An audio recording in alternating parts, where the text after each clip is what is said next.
The desert sun burned everything it touched until even the rocks begged for shade. She stumbled barefoot across the burning sand, each breath tearing through her chest like wildfire.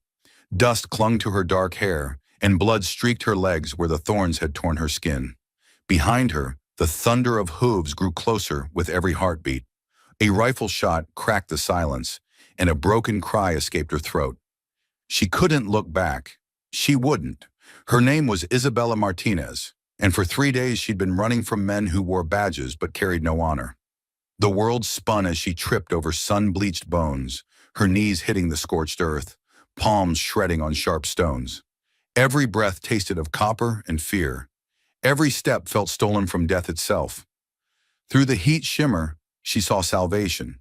A ranch house, weathered wood fences, a broken table beside an old barn.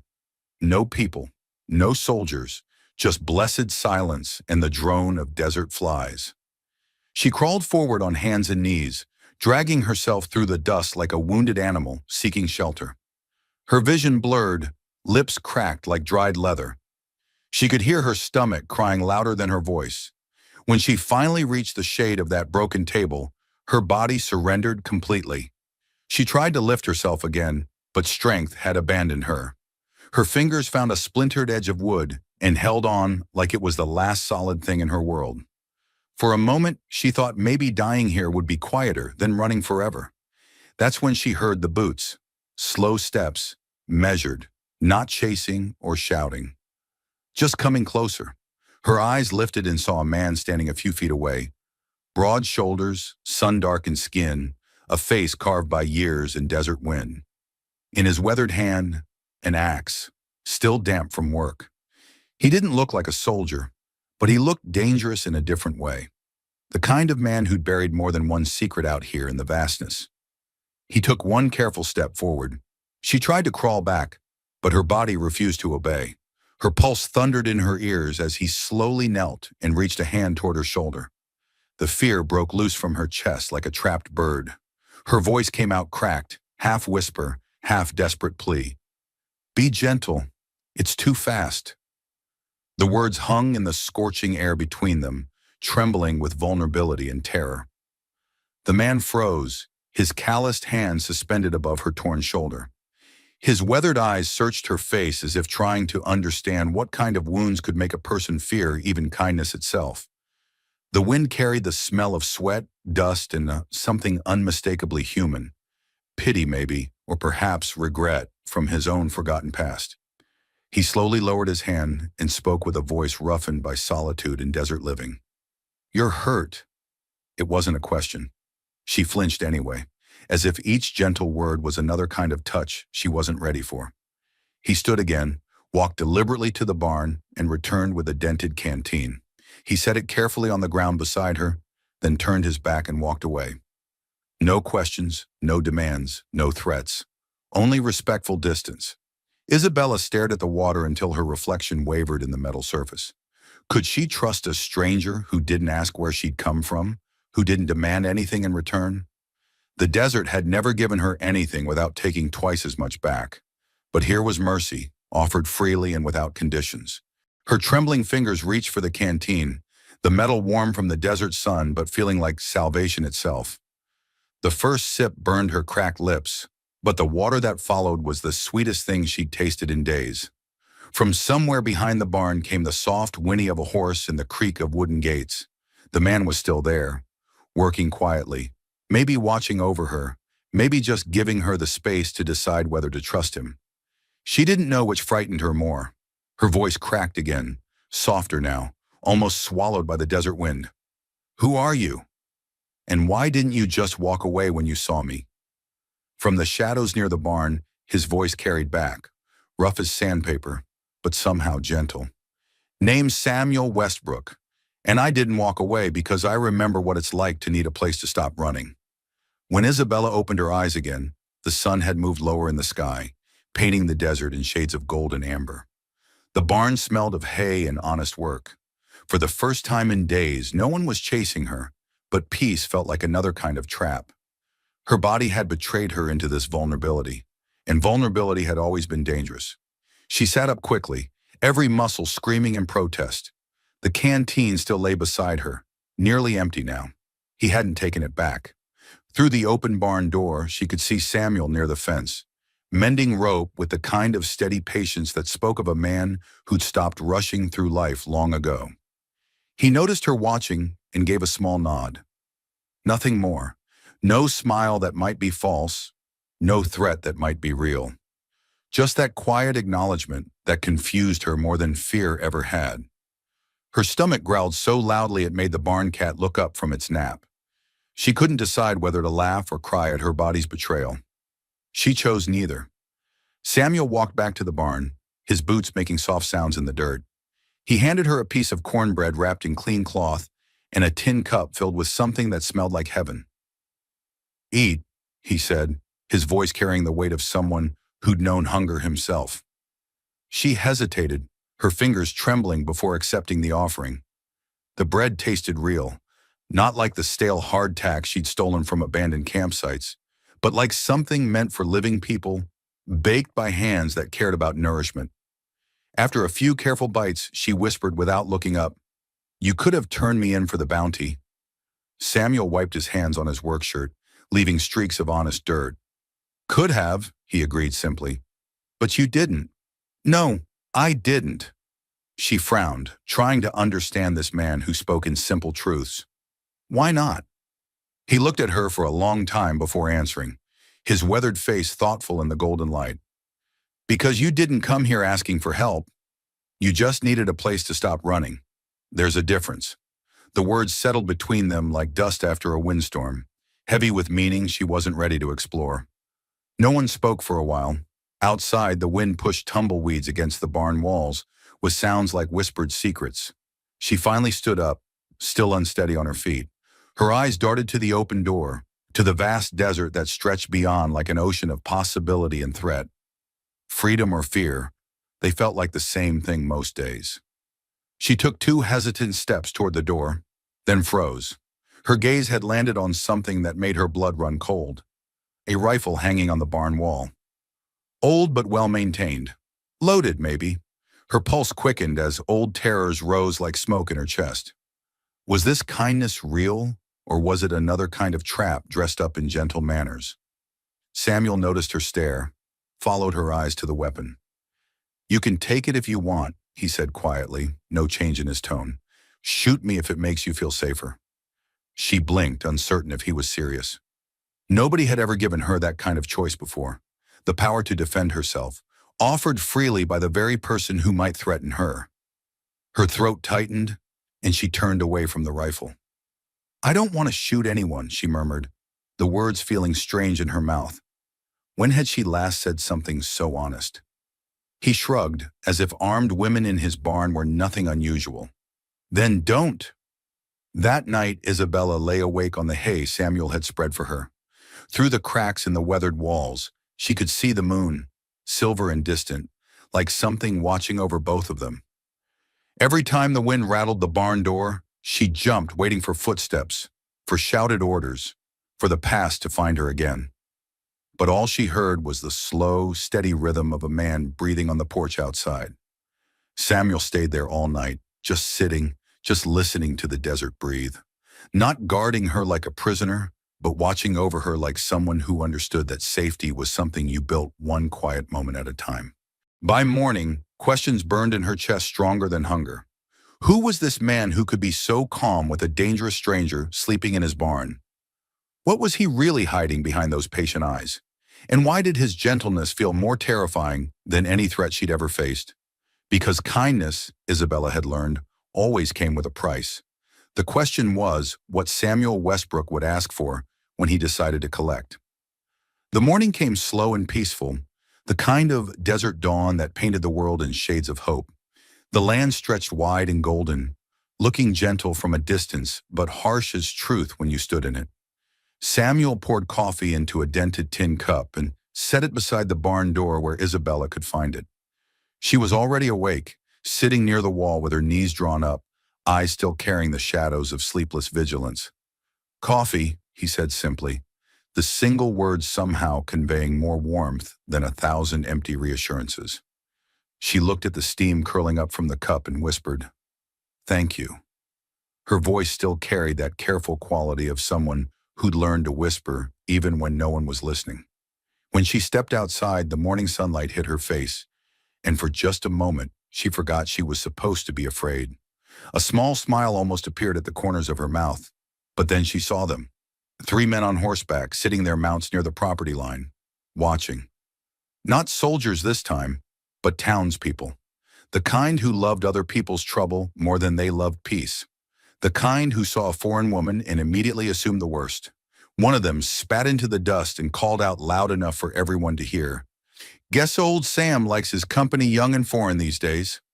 Samuel's jaw tightened imperceptibly, but he didn't answer. He just stared at them with the kind of steady gaze that made cowards uncomfortable, until they turned their horses and rode away. But the hatred they left behind hung in the air heavier than dust. Isabella clenched her fists at her sides. "They hate me." Samuel took a slow sip of his coffee, considering his words. "They hate what they don't understand. Fear makes people cruel." She let out a bitter laugh that held no humor. "Then they must hate a lot of things in this world." Samuel almost smiled at that, recognizing a kindred spirit in someone who'd learned hard truths about human nature. The peace lasted until noon, when Sheriff Blake arrived like a cloud blocking the sun. His boots were too clean for honest work, his badge too bright for someone who'd seen real justice. He leaned against the doorframe with the casual arrogance of a man who'd never been told no. "Heard you got yourself a guest, Sam," the sheriff said, his eyes sliding toward Isabella like a snake tasting the air. "A pretty one, too." Samuel didn't answer, just stood there with the kind of stillness that spoke louder than words. The sheriff's smile was all teeth and no warmth. "You know the law says she can't be here. Vagrant, probably a criminal. Could be dangerous." Samuel looked straight at him, his voice steady as bedrock. "I know the law also says a man's home is his own. And I know the difference between justice and persecution." The tension thickened like summer heat, making the very air hard to breathe. Finally, the sheriff smirked and tipped his hat in mock courtesy. "You always did like testing limits, Sam. Don't let this one ruin you." After he rode away, the silence that followed felt louder than gunfire. Isabella and Samuel stood in the aftermath of veiled threats and barely contained violence, both understanding that this was only the beginning. That evening, Isabella sat on the porch steps watching the horizon swallow the sun in a blaze of crimson and gold. The desert was beautiful when it wasn't trying to kill you, she thought, almost beautiful enough to make you forget the dangers hiding in its vastness. She spoke without turning around, her voice carrying on the evening breeze. "They won't stop, will they?" Samuel's answer came softly from behind her, filled with the certainty of a man who'd seen this story before. "No, but neither will you." Her lips curved into the smallest smile she'd worn in years. For the first time since she'd started running, she believed it might be true. Somewhere in that quiet moment, as the stars began to appear in the darkening sky, something changed between them. Not love yet. That would take time and trust and 100 small kindnesses. But the beginning of something that might survive the desert, the law, and the hatred of small-minded people. Something that might even survive the truth about who Isabella really was and why those men had been chasing her across 3 territories. Night dropped fast that day, heavy and dry like a blanket made of dust. The air smelled like rain that would never come. Samuel sat by the small fire he'd built outside the barn, sharpening a knife with the kind of deliberate care that spoke of old habits and older memories. The blade caught the firelight, throwing small sparks of reflected flame into the darkness. Isabella was inside the barn, trying to mend a torn sleeve by lamplight. The flame trembled every time the wind pushed through the gaps in the weathered wood, making her shadow dance on the walls like a restless spirit. She'd found needle and thread in Samuel's supplies. Good thread, the kind that didn't break when you needed it most. Somewhere out in the dark, a horse whinnied nervously, then another answered. Then came the sound that made Samuel's head lift. Boots on gravel, moving with the kind of confidence that usually meant trouble. 3 men emerged from the darkness, maybe 4, too light-footed for honest farmers, too sure of themselves for simple travelers.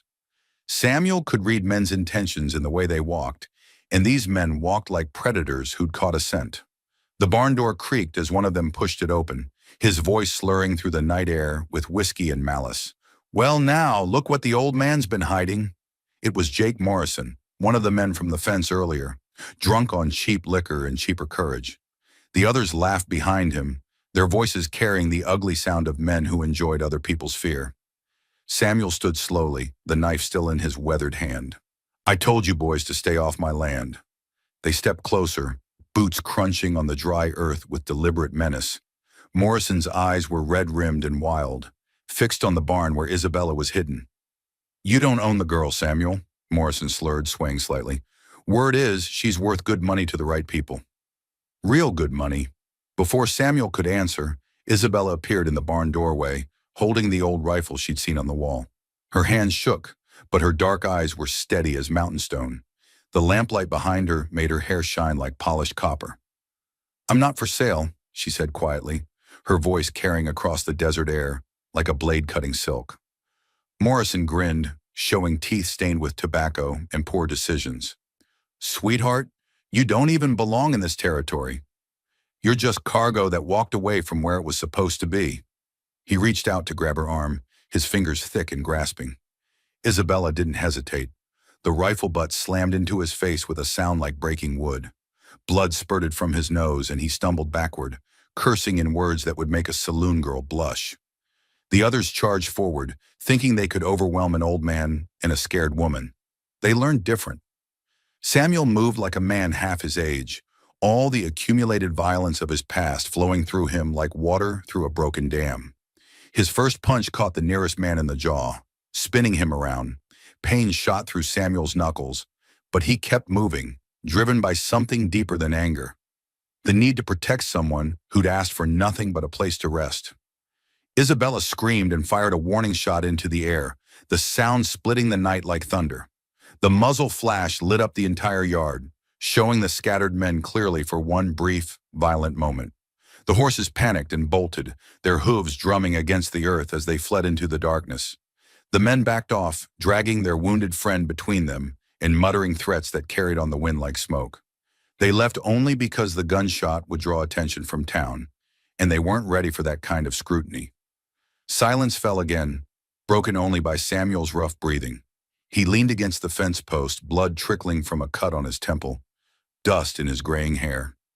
His chest rose and fell with the effort of fighting men 40 years younger than himself. Isabella dropped the rifle and ran to him, her earlier fear forgotten in the face of his injury. "Why did you fight for me?" she whispered, her hands hovering over his wounds, afraid to touch but desperate to help. He looked at her for a long moment, his weathered face thoughtful in the firelight. "Because I'm tired of watching good people get hurt for no reason other than fear and greed." The wind picked up, carrying the smell of rain that might never come and gunpowder that would linger until morning. They stood there in the flickering light of the dying fire, two people who had nothing left to lose but each other, discovering that sometimes that's enough. "They'll be back," Isabella said, stating the obvious truth they both knew. "Probably," Samuel agreed, touching the cut on his head and wincing. "But next time we'll be ready." She helped him clean the wound with water from the well, her touch gentle despite the trembling in her fingers. In the lamplight, she could see old scars on his hands and arms, the kind that came from a lifetime of hard living and harder choices. "You've done this before," she observed quietly. "Fought for people. Once or twice." His voice carried weight that spoke of stories he wasn't ready to tell. "Long time ago, in a different life." What happened to that life? Samuel was quiet for so long, she thought he wouldn't answer. Then as she bandaged his cut with strips torn from her own clothes, he spoke. "I had a family once. Wife, daughter. Lost them both to men not much different from the ones who were here tonight. Men who thought they could take what they wanted because they had guns and badges and the law on their side." Isabella's hand stilled. "I'm sorry." "So am I. But sorry doesn't bring back the dead, and it doesn't stop the next group of predators from hurting the next innocent person." He met her eyes, his gaze steady. "Sometimes a man has to make a choice about what kind of person he wants to be when the world goes dark." She finished the bandage and sat back on her heels, studying this man who'd risked everything for a stranger. And what kind of person did you choose to be? The kind who doesn't walk away when someone needs help, even if it costs me everything I have left. The fire had burned down to embers, casting long shadows across the ranch yard. In the distance, a coyote howled, wild and free and unafraid of the darkness. Isabella listened to the sound and felt something shift inside her chest. "Samuel," she said softly, "there's something you should know about me. About why those men are really chasing me." He waited, patient as the desert itself. "I'm not just some vagrant they want to move along. I took something. Something they want back very badly." "What kind of something?" Isabella reached into the pocket of her torn dress and pulled out a small leather pouch. Inside was a piece of paper, folded and worn from handling. When she unfolded it, Samuel could see it was covered in official-looking writing and numbers. "It's a mining claim," she said quietly. "Legal documentation that proves my father owned a silver mine before the territorial government decided he was too Mexican to keep it. They killed him for this paper, but I got away with it." Samuel studied the document in the firelight, understanding dawning in his weathered features. "And now they want to make sure this claim never sees the inside of a courthouse. They've been chasing me across 3 territories trying to get it back. Or kill me, whichever comes first." The implications settled between them like dust after a windstorm. This wasn't just about prejudice or vagrant laws. This was about theft on a massive scale, sanctioned by corrupt officials who thought they could steal a man's life's work and murder anyone who objected. "Isabella," Samuel said carefully, "do you understand what this means? If we can get this to the right people, prove your father's legal claim, it means a lot of powerful men are going to want us dead." She folded the paper carefully and tucked it away. "It means anyone who helps me becomes a target." Samuel looked at her, this brave young woman who'd carried justice in her pocket while running for her life across the desert. Then he looked at his ranch, his peaceful existence, everything he'd built in his years of solitude. "Well," he said finally, his voice carrying the weight of a decision that would change everything, "I suppose it's a good thing I'm tired of being peaceful." But as they sat by the dying fire, planning their next move, neither of them noticed the shadow watching from the ridge above the ranch. Someone had seen the fight, heard their conversation, and was already riding hard toward town with news that would bring down a storm of violence they couldn't imagine. The past was about to catch up with both of them, and this time, there would be nowhere left to run. Morning rose slow and ominous, the kind of desert dawn that painted the world in shades of warning. The air felt heavy, charged with the electricity that comes before lightning strikes. Samuel stood by the well, pumping water into a bucket, while his eyes scanned the horizon with the restless attention of a man who'd learned to read danger in the landscape. Isabella emerged from the barn carrying her few possessions in a cloth bundle. Her dark hair was braided back severely, and she'd torn strips from her dress to bind her wounded hands. She looked like a woman preparing for war, which Samuel supposed she was. "How far to the territorial courthouse?" she asked, settling the leather pouch containing her father's mining claim closer to her heart. 3 days hard riding to Santa Fe," Samuel replied, not taking his eyes off the ridge where he'd seen movement just before dawn. "But we're not going to make it that far." Isabella followed his gaze and saw them too. Riders silhouetted against the morning sky like harbingers of judgment. Too many to count from this distance, but enough to make the breath catch in her throat. "They found us," she whispered. "They found us," Samuel confirmed grimly. He turned to face her, his weathered hands steady despite the storm approaching. "Isabella, I need you to listen carefully. There's a cave system about 2 miles north of here, hidden in the rocks where Willow Creek bends. You can follow the water underground for about a mile before it surfaces near the old Spanish mission. You're talking like you're not coming with me." Samuel's smile held no humor, only the quiet acceptance of a man who'd made his peace with hard choices. "Someone needs to slow them down, give you time to reach people who can help. That mining claim is the only justice your father's going to get." Isabella stepped closer, her dark eyes blazing with something fiercer than fear. "I didn't ask you to die for me, Samuel Westbrook. No, you didn't. But I'm asking you to live for both of us." Before she could argue further, The sound of approaching horses grew loud enough to rattle the barn doors. Samuel counted them as they descended from the ridge. 12 riders, maybe more, led by a man in an expensive coat who sat his horse like he owned the world and everything in it. "That's Garrett Morrison," Samuel said quietly, recognizing the man at the head of the approaching storm. "Jake's older brother, and the one with connections to the territorial government. If he's here personally, it means they're not planning to leave witnesses." The riders spread out in a wide circle around the ranch, cutting off every avenue of escape. Garrett Morrison dismounted with the casual arrogance of a man who'd never faced real consequences for his actions. His coat was tailored, his boots polished, and his smile held all the warmth of a winter grave. "Samuel Westbrook," Garrett called out, his voice carrying the false friendliness of a snake oil salesman. "I hear you've been harboring a dangerous fugitive." "That's not like you, Sam. You've always been such a law-abiding man." Samuel stepped into the yard, his hands loose at his sides but ready for anything.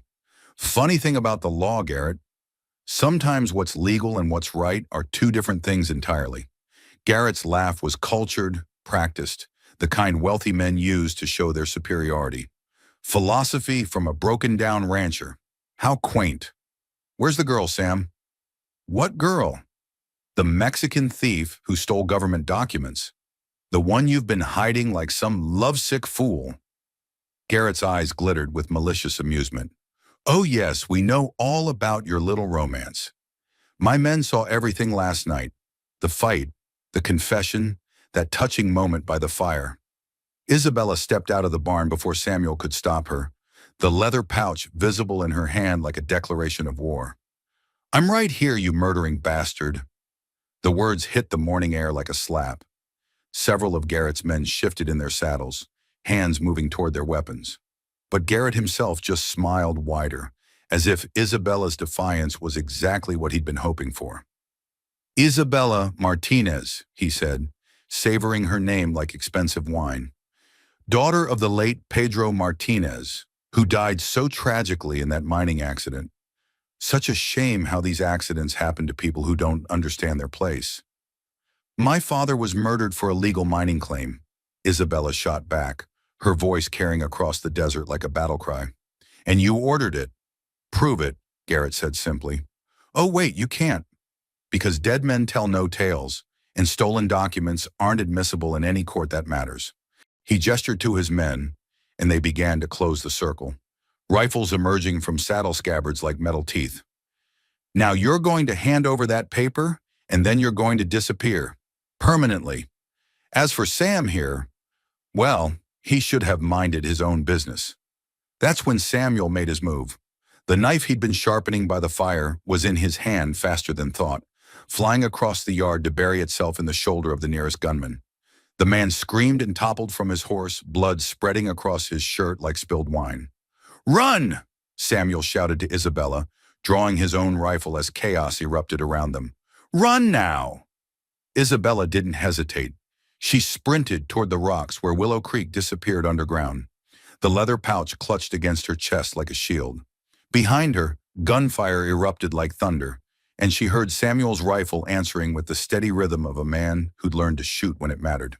The cave opening was hidden behind a curtain of hanging vines, barely visible even when you knew where to look.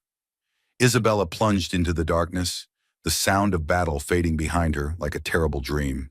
The underground stream was ice cold against her legs as she waded deeper into the mountain's heart, following the current toward whatever waited in the darkness ahead. Behind her, Samuel stood alone in his ranch yard, surrounded by armed men who wanted him dead. But for the first time in years, he felt truly alive. Because sometimes a man had to choose between safety and what was right, and Samuel Westbrook had finally chosen. The cave swallowed Isabella like the earth itself was protecting her. Water rushed around her ankles, and the darkness ahead seemed infinite. But she kept moving because somewhere in that black tunnel was the light of justice, and her father's memory deserved nothing less. Above ground, the battle for Samuel's ranch, in Isabella's life, was just beginning. Gunfire echoed across the desert like thunder, and somewhere in that violence, the fate of two unlikely allies would be decided by courage, desperation, and the kind of love that grows in the harshest soil.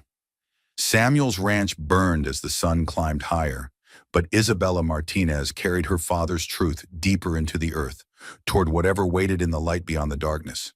Because sometimes when the world tries to bury you, the only choice is to go deeper and find the strength to dig your way back to the surface. The storm had arrived, but it hadn't won yet. Not while there was still breath in their bodies and truth in their hearts. The real fight was just beginning, and in the underground waters of Willow Creek, justice flowed like a river that could not be stopped, no matter how many men tried to dam it with violence and corruption. Isabella pressed forward through the darkness, carrying hope and truth and the memory of a gentle rancher who taught her that sometimes the bravest thing you can do is be kind to a stranger.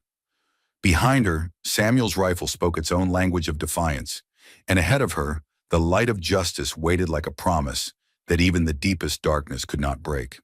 In that moment, between gunfire and flowing water, between past and future, between despair and hope, two souls found the courage to fight for something bigger than themselves.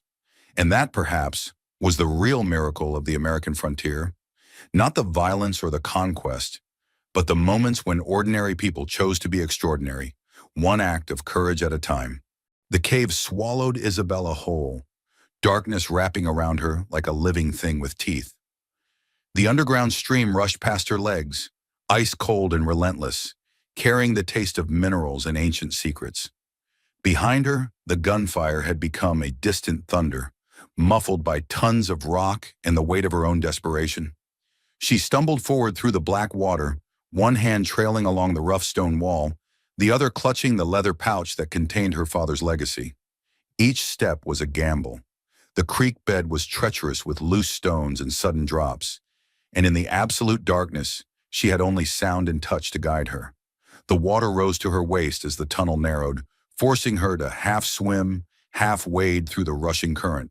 Her dress, already torn and travel-stained, became a sodden weight that threatened to drag her under. But she pressed on because behind her lay death and corruption, and ahead lay the only hope of justice her father would ever receive. How long she traveled through that underground world, she couldn't say. Time moved differently in the Earth's heart, measured not in minutes but in heartbeats, in the rhythm of flowing water, in the burning ache of muscles pushed beyond their limits. The leather pouch grew heavy as a stone against her chest, but she never loosened her grip on it. Then gradually, the absolute darkness began to soften. Not light exactly, but a lessening of the black that pressed against her eyes like velvet. The tunnel began to widen, and she could hear something different in the water's song, the echo of open space ahead. Isabella emerged from the cave like a spirit rising from the underworld, blinking against sunlight that seemed impossibly bright after the journey through stone. The old Spanish mission, as Samuel had mentioned, stood before her, its adobe walls weathered by centuries of wind and sun, its bell tower reaching toward a sky that promised either salvation or damnation. But it wasn't empty. A woman knelt in the mission's small garden, tending to plants that somehow flourished in the desert soil.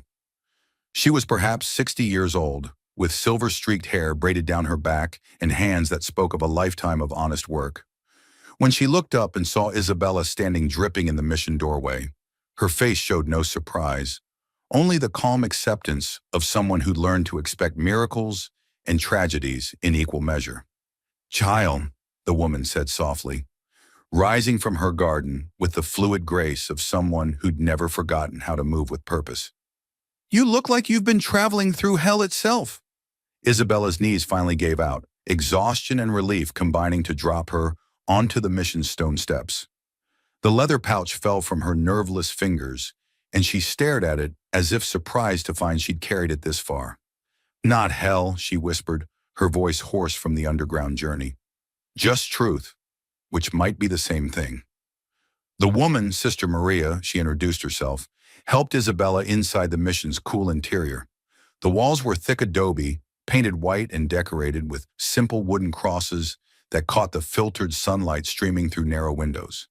It smelled of candle wax and desert sage, of prayers offered in a dozen languages over the course of centuries. Sister Maria brought water in a clay pitcher, bread that was still warm from the oven, and clothes that would fit Isabella's slight frame. While Isabella cleaned the cave water from her skin and changed into the simple brown dress, Sister Maria examined the mining claim with the careful attention of someone who understood that pieces of paper could change the world. Your father was Pedro Martinez, Sister Maria said, not asking but stating a fact she'd somehow already known. Isabella nodded, braiding her damp hair back from her face. You knew him. I knew of him. A good man by all accounts. Worked his claim honestly, treated his workers fairly, never forgot where he came from. Sister Maria folded the document carefully and handed it back. There are not many such men in this territory. They killed him for being one of them, and now they want to kill you for carrying proof of his innocence. Sister Maria moved to the window, her eyes scanning the desert beyond. How many men were chasing you, child? Too many. And they have connections to the territorial government, money, influence, everything my father never had. Isabella felt despair settling into her bones like winter cold. Maybe I should just burn this paper and disappear. It's not worth more deaths. Sister Maria turned from the window, her weathered face stern with the kind of authority that came from speaking truth to power for 6 decades. Pedro Martinez died believing that justice existed in this world. Are you going to make his sacrifice meaningless by giving up now? Before Isabella could answer, the sound of approaching horses drifted through the mission walls. Sister Maria's expression didn't change, but her hand moved to a rifle that hung behind the simple wooden altar. How many? Isabella whispered, moving to peer through the narrow window. 8 riders, Sister Maria said calmly, checking the rifle's load with practiced efficiency, including that snake Garrett Morrison. Isabella's blood turned to ice. They followed me through the caves. No, child. They simply know this territory better than you do. There are only so many places to run in this desert, and men like Morrison have been hunting people across it for longer than you've been alive. The riders spread out in a loose circle around the mission, their weapons visible and their intentions clear. But they didn't charge immediately. Instead, Garrett Morrison dismounted and approached the heavy wooden door with the confident stride of a man who'd never been denied anything he wanted. Sister Maria, he called out, his voice carrying the false courtesy of a politician addressing voters. I know you're in there, and I know you have something that belongs to the territorial government. Sister Maria opened the door but didn't step aside to let him enter. The only thing in this mission that belongs to anyone is the peace of God, Garrett Morrison, and you've never shown much interest in that. Morrison's smile was all teeth and no warmth. I'm here for the Martinez girl and the stolen documents she's carrying. Hand them over, and no one needs to get hurt. Stolen from whom? Sister Maria's voice carried the steel of someone who'd faced down corrupt officials before. From the men who murdered her father? From the government that seized his legal claim without compensation? Exactly who is the thief in this situation? Morrison's facade slipped, revealing the ugly truth beneath his polished exterior. The girl is a criminal and a vagrant. The document is a forgery, and you, sister, are harboring a fugitive from justice. I'm harboring a young woman seeking the justice that men like you have denied her family. Sister Maria stepped forward, forcing Morrison to back up or appear to be threatening a nun. And if you think you can intimidate the church with your guns and your corruption, you've forgotten what happened to the last man who tried. Isabella watched this confrontation through the window, amazed by the older woman's courage. But she also saw Morrison's men positioning themselves for a siege, and she knew that bravery alone wouldn't stop bullets. Sister, she called softly, there's a back door to this mission, isn't there? Sister Maria glanced over her shoulder, understanding immediately. The sacristy door leads to the old cemetery. From there, you can reach the arroyo that runs north toward the territorial capital. How far? 2 days on foot, less if you can find a horse. Isabella looked at the mining claim in her hands, feeling the weight of her father's dreams and her own impossible choices. Stay and fight with a woman who'd shown her kindness, or run again and hope that justice could outrun corruption. Go, Sister Maria said firmly, still facing down Morrison through the doorway. This old woman has been dealing with men like him since before you were born. But that document needs to reach people who still believe in law over profit. Morrison's patience was wearing thin. Sister, I'm going to count to 10. Then my men are coming in whether you cooperate or not. Count away, Sister Maria replied calmly. I'll be saying my prayers. Isabella slipped through the sacristy door into the mission's small cemetery, where weathered headstones marked the graves of Spanish colonists, Mexican settlers, and American pioneers who'd found peace together in death that they'd never known in life. The irony wasn't lost on her as she made her way between the graves toward the arroyo beyond. Behind her, she heard Morrison beginning his count, his voice growing uglier with each number. She also heard Sister Maria's voice, strong and clear, reciting the Lord's Prayer in Spanish. It was a sound that carried hope and defiance in equal measure, and Isabella carried it with her as she ran toward whatever waited in the desert beyond.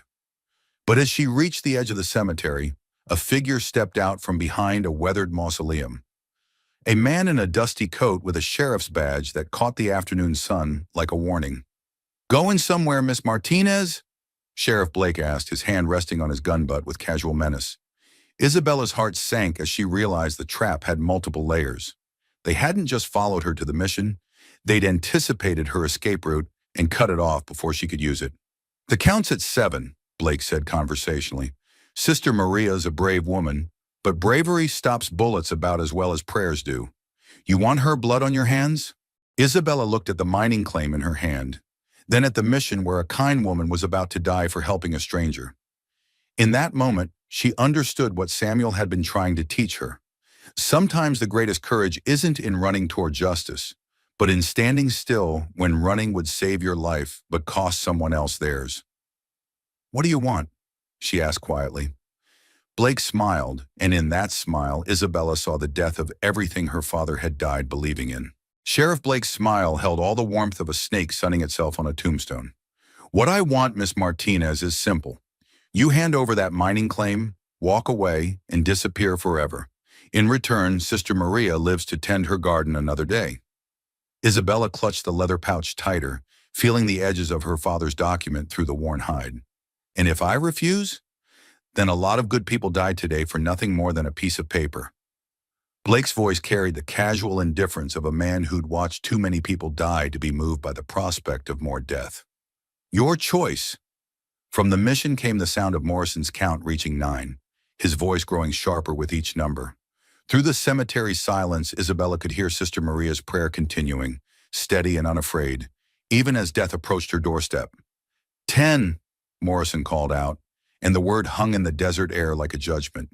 Isabella closed her eyes, feeling the weight of impossible choices crushing down on her like desert stones. Her father had died for this claim, believing that justice existed somewhere in the world. Samuel had fought impossible odds to give her a chance to find that justice. Sister Maria was about to die defending a stranger's right to truth, and now she had to choose between honoring their sacrifices and saving their lives. "I need to see Sister Maria first," Isabella said quietly, "to know she's alive before I give you anything." Blake considered this, his eyes calculating like a merchant weighing gold. "Fair enough. But any tricks, any attempts to run, and I put a bullet in the old woman's spine. Clear?" They walked back toward the mission together, Isabella's hands empty but her mind racing. As they rounded the corner of the old building, she saw Morrison's men positioned around the entrance, rifles ready, faces hard with the kind of patience that came from knowing the outcome was inevitable. Sister Maria stood in the mission doorway, her weathered hands folded calmly in front of her, her silver hair catching the afternoon light like a crown. She showed no fear, only the serene acceptance of someone who'd made peace with whatever God had planned for her. "Child," Sister Maria said when she saw Isabella, "you came back. I couldn't let you die for my father's fight, and I can't let you surrender his legacy for my old bones." Sister Maria's eyes were fierce with conviction. "Some things are worth dying for, Isabella. Justice is one of them." Morrison stepped forward, his expensive coat dusty from the desert ride, his patience finally exhausted. "Enough sentiment. Give me the document, and we can all go home." Isabella looked around at the circle of armed men, at Morrison's confident smile, at Sheriff Blake's casual cruelty. Then she looked at Sister Maria, who stood ready to die for a principle she'd never wavered from in 60 years of life. "You want the mining claim?" Isabella asked, her voice carrying across the desert air with surprising strength. I want what belongs to the territorial government, Morrison replied carefully. Isabella reached into the leather pouch and withdrew the folded document, holding it up so everyone could see it clearly. This paper proves my father owned his mine legally, that he paid his fees, filed his claims, followed every law you created. Forgeries can be made to prove anything, Morrison said dismissively. Can they? Isabella unfolded the document, revealing not just her father's mining claim, but something else, a second paper that had been hidden within the first. Then I suppose this is a forgery too. She held up a letter bearing the territorial governor's official seal, signed and dated 3 months before her father's death. Morrison's face went white as he recognized the document. A letter promising to investigate corruption in mining claim seizures, specifically mentioning Pedro Martinez as an example of illegal government theft. Where did you get that? Morrison's voice had lost all its cultured smoothness. My father was more careful than you thought. He knew men like you would try to steal what he built, so he documented everything. Every bribe you offered, every threat you made, every illegal seizure you orchestrated. Isabella's voice grew stronger with each word. This letter proves the territorial governor himself was investigating your operation. Sheriff Blake's hand moved toward his gun, but Sister Maria stepped forward, placing herself between the weapons and Isabella. Garrett Morrison, Sister Maria said, her voice carrying the authority of the church itself. You and your men are on sacred ground. Whatever sins you've committed, whatever crimes you're planning, remember that God sees all things and his justice is longer than any man's reach. Morrison's laugh was ugly, desperate. God doesn't vote in territorial elections, sister. God doesn't sign mining rights or appoint sheriffs. Men with money and influence do. Then perhaps it's time men with money and influence remembered that they answer to someone higher than themselves. That's when the unexpected happened. From beyond the desert horizon came the sound of approaching horses, not the rough, hurried thunder of outlaws, but the disciplined rhythm of cavalry. Morrison's head snapped toward the sound, his confident expression cracking like paint in the desert sun. Expecting company? Sister Maria asked innocently. The riders who crested the ridge wore the blue uniforms of the Territorial Marshal Service, led by a man whose brass buttons caught the sunlight like golden fire. Marshal John Hawthorne, Isabella realized. The one honest lawman in 300 miles, the man Samuel had told her about during their brief time together. Well, Marshal Hawthorne called out as his men surrounded Morrison's group. This is an interesting tableau. Mind telling me why armed men are threatening a nun on church property? Morrison's mind worked frantically, trying to salvage something from the collapsing situation. Marshal, we're apprehending a dangerous fugitive who stole government documents. Is that so? Hawthorne dismounted, his eyes taking in every detail of the scene, with the practiced attention of a man who'd learned to read truth in the way people held themselves. And what documents might those be? Isabella stepped forward, the leather pouch clutched in her hands like a shield. Documents proving my father's legal ownership of a silver mine that was seized illegally by territorial officials. She handed the papers to Marshal Hawthorne, watching his weathered face as he read both the mining claim and the governor's letter. His expression grew grimmer with each line, until finally he looked up at Morrison with eyes like winter ice. Garrett Morrison, Hawthorne said formally, you're under arrest for conspiracy, fraud, and the murder of Pedro Martinez. Morrison's face twisted with rage and desperation. You can't prove murder. Pedro Martinez died in a mining accident. Actually, a new voice said from behind the marshal's men, I can prove it. Isabella's heart nearly stopped as Samuel Westbrook rode into view, his clothes torn and bloody, but his eyes alive with grim satisfaction. Behind him rode 2 more men she didn't recognize, territorial investigators by the look of their badges. Samuel, Isabella breathed, hardly daring to believe he'd survived the battle at his ranch. Takes more than Morrison's hired guns to kill an old soldier, Samuel said, dismounting stiffly, especially when that soldier's been expecting this fight for 20 years. He reached into his saddlebag and withdrew a small leather-bound book. Morrison made one mistake when he ordered Pedro Martinez killed. He kept records of all his illegal activities, thinking they'd protect him if anyone ever investigated. His bookkeeper was keeping a second set of books, documenting every bribe, Every murder, every stolen claim. That's impossible, Morrison snarled. Thomas burned those records when he died. Thomas didn't die, Samuel said quietly. He just got very tired of working for a man who killed innocent people for money. He's been hiding on my ranch for 3 years, waiting for someone honest enough to listen to his story. The trap was complete. Morrison and his men were surrounded by federal marshals, their crimes documented by their own records, their victim's daughter holding proof of their corruption. But Isabella felt no triumph, only the exhaustion that comes when justice arrives too late to save the people you love. "Will this bring my father back?" she asked Marshal Hawthorne. "No, Miss Martinez, but it will make sure no other fathers die for Garrett Morrison's greed." Sister Maria placed a gentle hand on Isabella's shoulder. "Sometimes, child, justice isn't about healing the past. Sometimes it's about protecting the future." As Morrison and his men were led away in chains, Isabella stood in the mission cemetery, surrounded by people who'd risked everything to help a stranger find truth. Samuel, who'd lost his peaceful retirement to fight for what was right. Sister Maria, who'd faced death rather than compromise her principles. Marshal Hawthorne, who'd ridden across 3 territories to investigate corruption. "What happens now?" Isabella asked Samuel as the sun began to set over the desert. "Now you decide what kind of life you want to build with the freedom your father died to give you," Samuel replied, his weathered hand gentle on her arm. "The mine is yours, legally and officially. You can work it, sell it, or just let it stand as a monument to an honest man's dream." Isabella looked at the mining claim in her hands, then at the people who'd helped her carry it to safety. For the first time since her father's death, the future looked like something worth building, rather than something to run from. "I think," she said slowly, "I'd like to build something new. Something my father would be proud of." And in that moment, as the desert stars began to appear in the darkening sky, Isabella Martinez stopped running and started building. Because sometimes the greatest victory isn't in defeating your enemies, but in refusing to let them destroy your capacity for hope.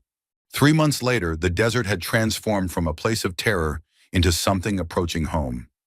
Isabella stood at the entrance to her father's mine, watching the first crew of honest workers she'd ever hired emerge from the tunnels, their faces tired but satisfied with a day's honest labor.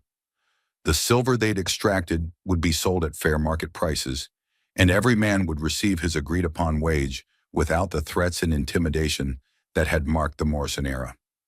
The mine itself had been restored to working condition with surprising speed once word spread that the new owner paid fair wages and treated her workers with dignity. Men came from 3 territories seeking employment, drawn not just by the promise of steady work, but by the story of how Pedro Martinez's daughter had fought the territorial government and won. Samuel leaned against the mine office doorway, his shoulders still stiff from the bullet wound he'd taken during the battle at his ranch, but his eyes bright with something Isabella had never seen there before. Contentment. He'd sold his damaged ranch to a young family from back east and invested the proceeds in Isabella's mining operation, becoming her partner in both business and, increasingly, in life. "Production's up 30% from what Morrison was pulling out," Samuel reported, consulting the ledger books they kept meticulously clean and honest. "Course, we're paying our workers 3 times what he did, but we're still turning a healthy profit." Isabella smiled, wiping dust from her hands on the practical work clothes she'd adopted. Gone were the torn dresses and desperate flight across the desert. In their place were sturdy boots, denim pants, and cotton shirts that could withstand the demands of running a mining operation.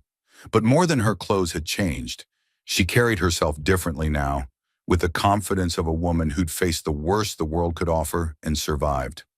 "Any word from Marshal Hawthorne about Morrison's trial?" she asked. Samuel's expression grew grimmer. "Trial ended yesterday. Morrison got 20 years in territorial prison for fraud and conspiracy. His brother Jake got 10 years as an accessory. Sheriff Blake." Samuel paused, choosing his words carefully. "Sheriff Blake didn't live to see trial. Tried to escape federal custody and got himself shot in the process." Isabella felt no satisfaction at the news, only the hollow sadness that came from watching evil destroy itself. "And the other officials involved in the conspiracy?" "Most of them are facing federal charges. The territorial governor himself is under investigation." Samuel closed the ledger and looked out across the desert toward the distant mountains. "Change comes slow to places like this." But it does come. They walked together toward the small cabin Isabella had built near the mine entrance, a modest structure that bore no resemblance to the grand houses Morrison had constructed with his stolen wealth. But it was honest shelter, built with honest money, and it felt more like home than anywhere Isabella had lived since childhood. Inside, Sister Maria sat at the kitchen table, sipping coffee and reading from a well-worn Bible. The nun had become a regular visitor, riding out from the mission twice a week to check on Isabella's spiritual well-being and to ensure that success wasn't corrupting the young woman's character the way it had destroyed so many others. "Evening, sister," Samuel said, hanging his hat on a wooden peg by the door. "How are things at the mission?" "Peaceful, thank the Lord, though we've had some interesting visitors lately." Sister Maria's eyes twinkled with barely contained amusement. "Seems Isabella's story has attracted attention from some unexpected quarters." Isabella poured herself coffee from the pot that always sat warming on the stove. "What kind of attention?" "The kind that wears expensive suits and talks about investment opportunities."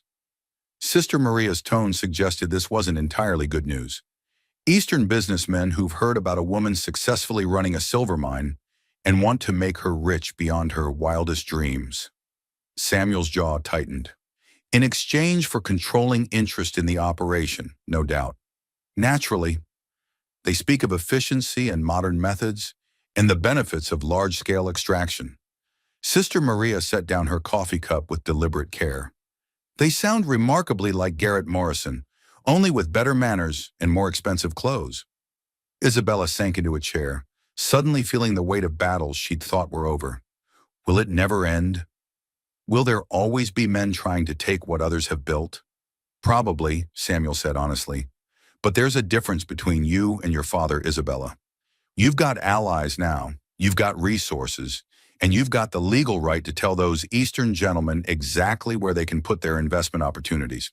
Sister Maria laughed, a sound like silver bells in the desert wind. "Samuel Westbrook, your language is becoming decidedly unchristian." "My apologies, sister, but sometimes unchristian language is exactly what the situation calls for."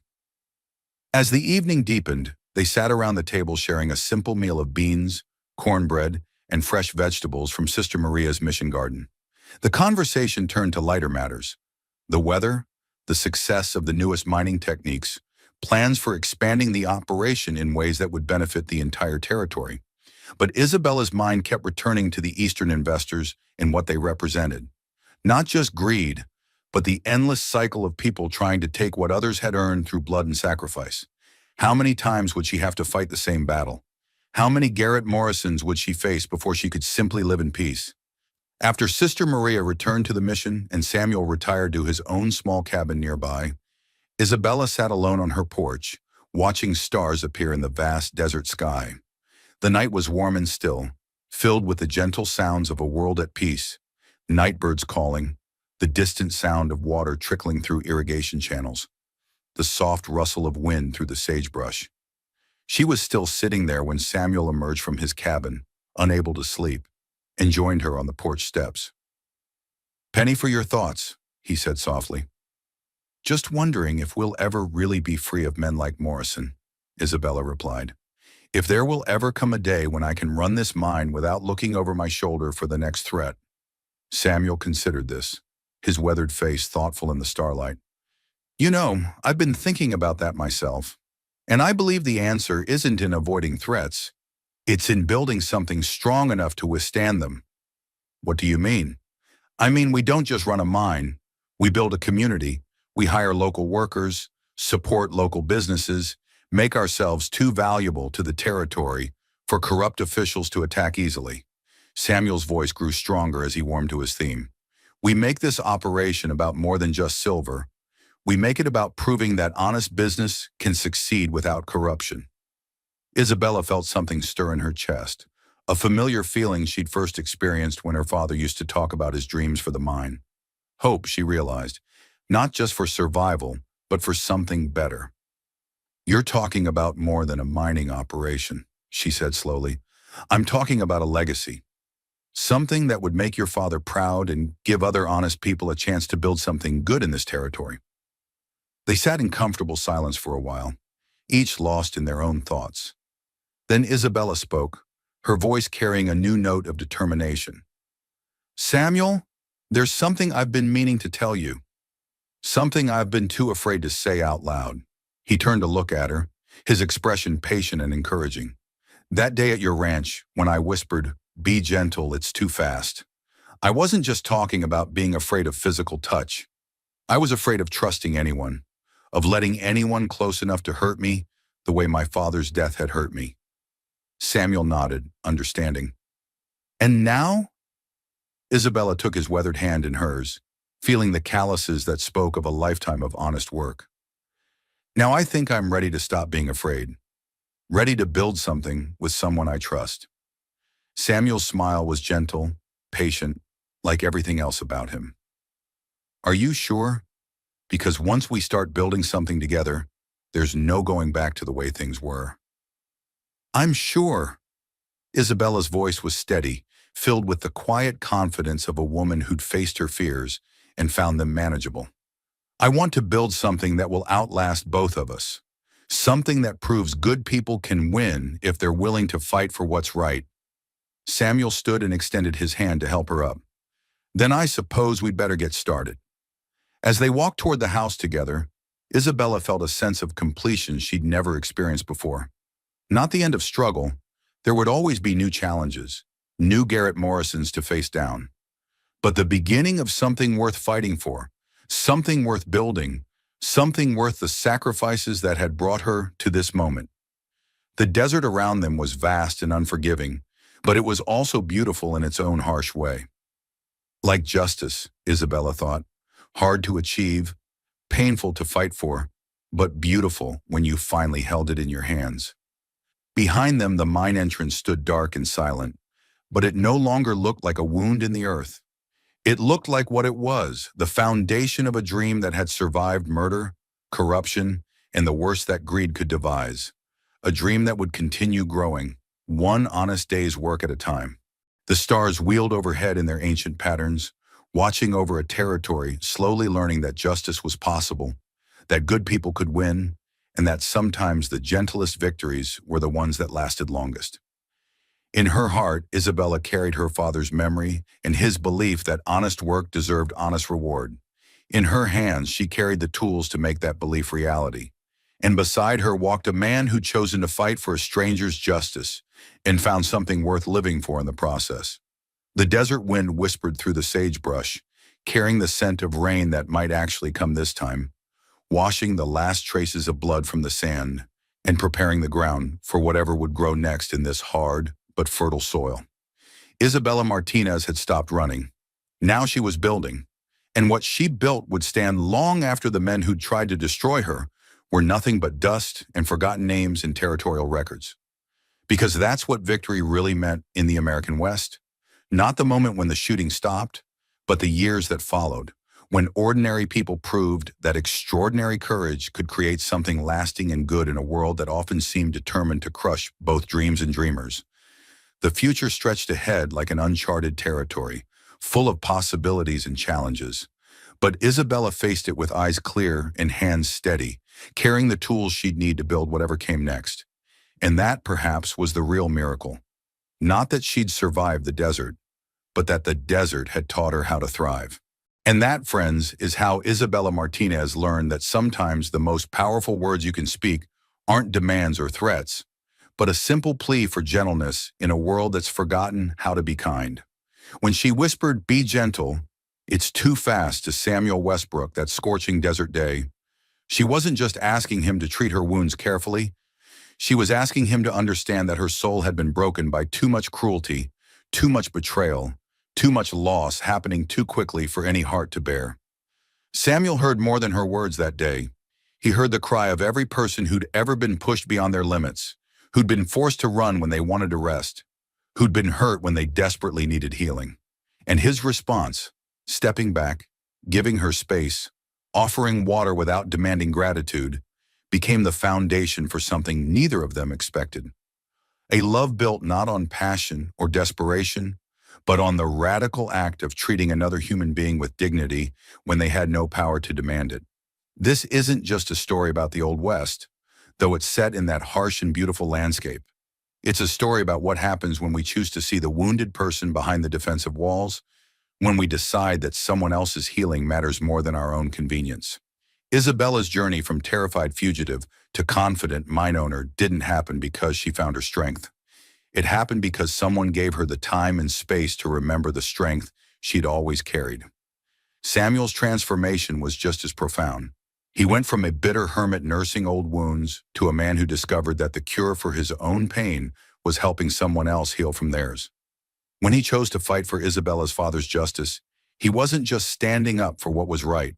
He was reclaiming his own belief that good people could make a difference in a world that often seemed determined to crush hope.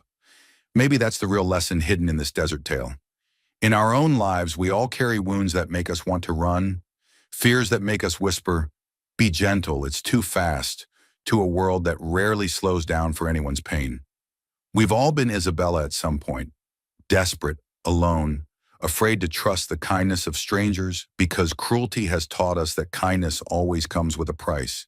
And we've all had the chance to be Samuel, to encounter someone whose defenses are up, whose trust has been shattered, whose heart needs time to heal. In those moments, we get to choose. Do we demand immediate gratitude? Do we push for connection on our timeline rather than theirs? Or do we step back, offer what help we can without conditions, and give wounded souls the greatest gift possible, the time and space to heal at their own pace? The corruption that Isabella fought wasn't just about stolen mining claims or territorial politics.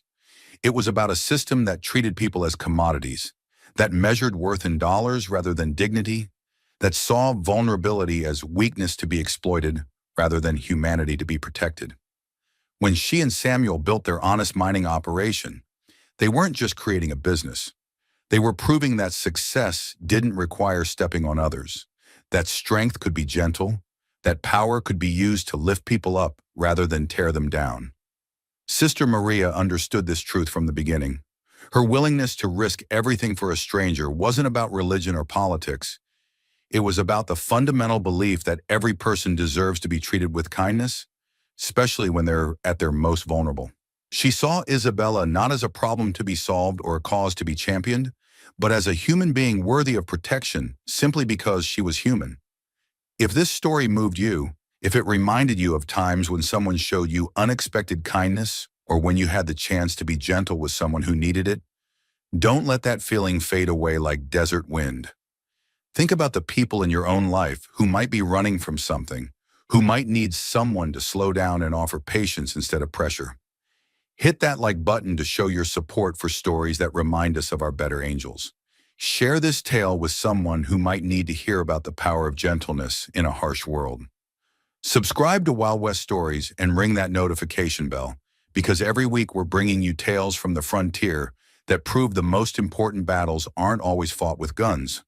Sometimes they're won with understanding, with patience, with the revolutionary act of treating broken people like they're worth healing. Leave a comment below and tell us about a time someone was gentle with you when you needed it most, or when you had the chance to offer that gift to someone else. Because these stories aren't just entertainment. They're reminders of who we can be when we choose compassion over convenience, understanding over judgment. The American frontier was built by people who understood that survival meant more than just staying alive.